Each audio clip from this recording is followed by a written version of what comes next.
Hello, guys. Blessed, glorious, blissful day to you all, depending on wherever you are watching and hearing me from. My esteemed and highly esteemed fans out there.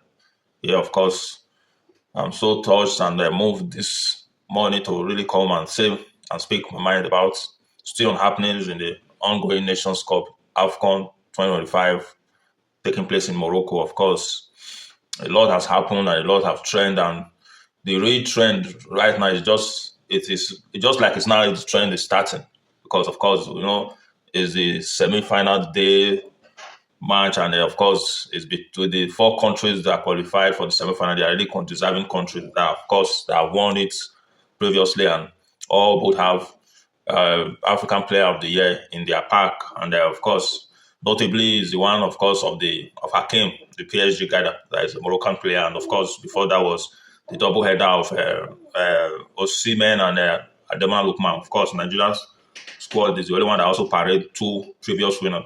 The others being Sadio Mane and Mo Salah of Egypt, Sadio Mane of Senegal. Yeah, of course, the two semi-final matches will be taking place today, and the first one will be between Egypt and Senegal. Of course, there's not much has been really talked about that, and that is not the match that is the high point of today's semi-final that is really trending. Of course, that match, not much really is going on, and it's going to expected from that match. Of course, it's a balanced match, and it's a kind of a reunion between Mo Salah and Sadio Mane, being teammates in Liverpool, and of course, in that match, of course, I see Senegal having an edge and having a straight forward win because and it's not going to be a keenly contested match, though it's going to be strong and being the semi-final match. Two sides have come a long way because, of course, Egypt won against Ivory Coast, and of course, that match wasn't meant to be a victory for Egypt, if not for some costly mistake that Ivory Coast did or had in that match that cost them that match.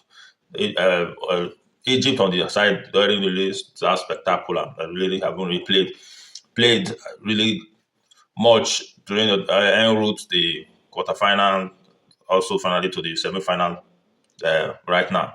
But of course, on the part of Senegal, of course, Senegal has been there, and Senegal they have really played some good matches, and they've been really so neat and clean, and they're avoiding all kinds of mistake. And that is why it's not going to be, of course, definitely going to be easy for the Pharaohs of Egypt as the Senegalese guys really, they are giving a good account of themselves. They are also a very organized side and a discipline. So, of course, with their physicality that they bring into the game, I don't think Egypt is going to stand a chance in that. So, I will say that now to the D match that is between the Moroccan national team and the Nigerian national team, the Atlas Lion and the Super Eagles. And this match, of course, a lot have been said. Predictions have been made. Controversies have ensued, and yeah, tactical analysis, evaluation have ensued, and it's a trending high point of today's two semi-final match. And of course, I just thought I should bear my thought of this very match has started been trending. Of course, this has a lot to do with all that have happened, the rivalry, and not even it even goes beyond just the two main national side. Of course, we've got some. Yeah, of course, it was last year also the Moroccans hosted the female version of the AFCON, and we know what happened.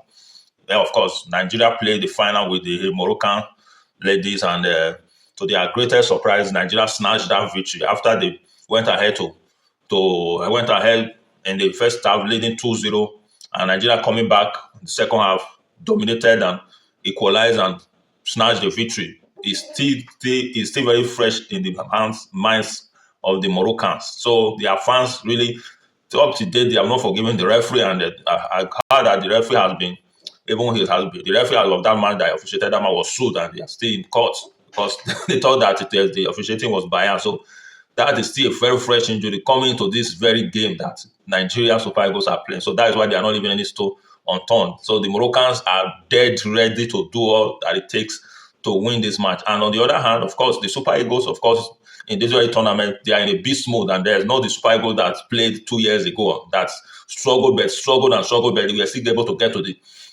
finals of that last edition, which Morocco also participated. Morocco, of course, didn't even go across this. I think the second round of the knockout stage to the quarterfinal. They were all knocked out. So Of course, people enough have been said about the form of Morocco not having played no lose at home, played several matches and not having to lose anyone, and they are not even having to draw one. All of they have a record of victory and consistency, even right from when they participated in the World Cup in 2022 or 2023 or thereabout, and they have a good account of themselves and have had a very strong squad. But of course, the same squad that went into the last year's AFCON, and they were knocked out. So it's not a matter of how strong the squad is. Of course, this Nigerian squad, of course, we see the likes of Lukman, Demola, Akon, and Akon, Osimhen. The defense is not the defense of the old, where we have a Trossard. Right now, the defense of young lads, particularly out of the defense. So no mistake, particularly about this defense, is 13. No mistake comes. So the defense line are okay. Even the midfield, the way it is now in Nigeria. So it's not a matter of whoever. It's not a matter of how Morocco they are playing before the home crowd. They are not considered a goal. They are this, they are that. Of course, we saw how the Nigerian class, the Algerian, they are all the same North African kind of a pattern that they play. And of course, even before the match between Algeria, people were frantic. And it happened that Nigeria came out victorious and dominated the game. So in this match, of course, as far as Nigerians are able to score clean goals, direct goals, not depending on relying on penalty or set piece, and of course, the officiating, of course, Bob is saying the officiating will be somehow in favor of Morocco, the fans or whatever. Of course, fine. But what I'm still saying now, in spite of all that, except Nigeria is not able to score a goal, which I see very rare because right from the beginning of the tournament, Nigeria have been scoring no matter defense, organized defense. Of course, Algeria had a very perfect record, but Nigeria still broke the jinx and defeated them. So, of course, coming to this match, I know Morocco, they are going to do all they can to be able to cause all kinds of distraction. I believe our boys, they are all dead focused in this game. And of course, the match between the Cameroonians and the Moroccans played, we saw how it went. And yes, the Cameroonians complain about all kinds of officiating, but my concern in that match was that why couldn't Cameroon even register a clean goal, a direct goal from the run of play? That was the problem. It's not a matter of, you can't depend on infringement or penalty as a squad that knows what they are doing, that have all the takes. So Nigeria is not Cameroon.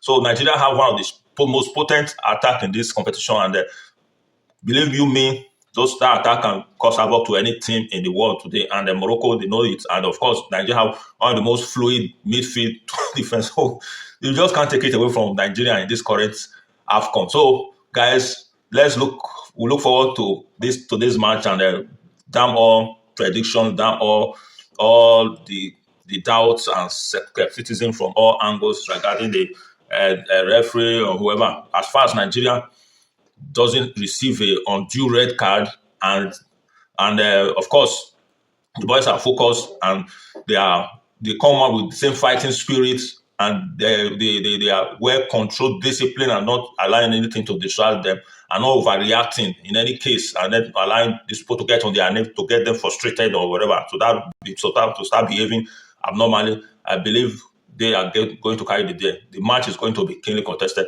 Nigeria have a pattern that can destabilize anything. I saw it against the Algerians, whereby they take the pace, they slow down the pace, increase the tempo, slow down the tempo, increase the tempo to their own way, and they dictate the pace of the match. So that is what we are going to see today, guys.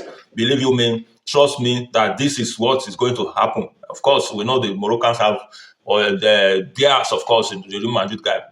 But of course, he's just a guy that, of course, is one of the most notable guys, apart from the Akim, the other defense, and one of that guy. But Nigeria is all around. And today, that we are going to see the inclusion of this other guy that has been signed by Galatasaray now, that is going to replace the captain. They are going to replace Nigeria's captain, Fred Didi. That's another joker for Nigeria, because that guy also is good, he's young. So he's going to add even, and in short, it's a blessing in disguise for the Nigerian national team right now in this very match. God knows why. And of course, Nigerians, we are praying, it's Nigerian praise, and it's a country that we know that, yes, they believe.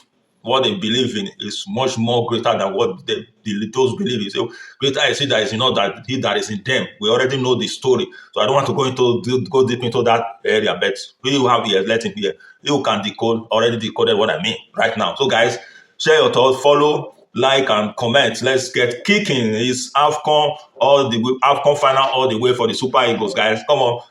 Love you guys. Have a nice day.